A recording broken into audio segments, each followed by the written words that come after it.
Hey everyone, this is my 3-minute take on the coronavirus. First of all, there's three truths that I was just reminded of. The first is that, man, we live in a broken world. This world is messed up. It's full of death, pain, loss, uncertainty, fear, anxiety. Those are just all so real right now. I feel like all those things are just heightened at this moment. Secondly, the reality that we are so not in control. As individuals, as a human race, oftentimes we want to feel like we're in control, but this is just such a perfect counterexample of how we're so not in control and how something as small as a little virus can just wreck everything. And third, that, man, relationships are really the most important thing in life. Just my three responses to these present realities. First, our world was never meant to be this way. I think deep down inside, we all know the world is broken.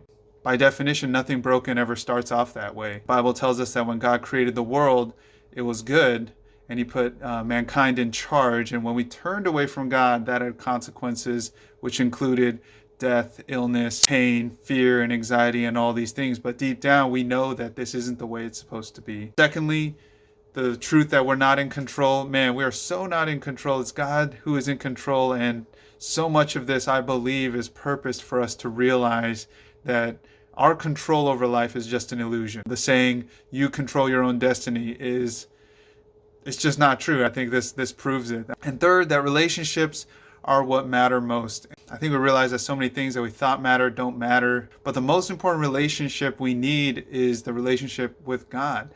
And that relationship was broken when we all sinned and we all turned away. We're all guilty of trying to be in control and trying to play God when actually we're just human beings. And that's something that we all need to be forgiven in and restored in. But the good news is that Jesus came as God in the flesh. He lived the life that we should have lived and died on the cross so that we can be forgiven and saved.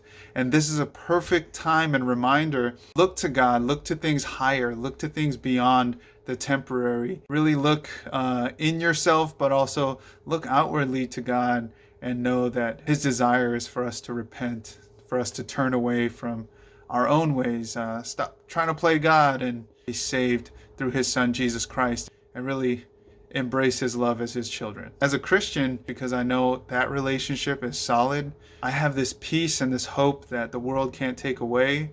And even if I die, even if I get infected, even if my finances turn into a wreck, I know that God has got me in his hands. My hope for you is that you would all see that really what you need is that relationship.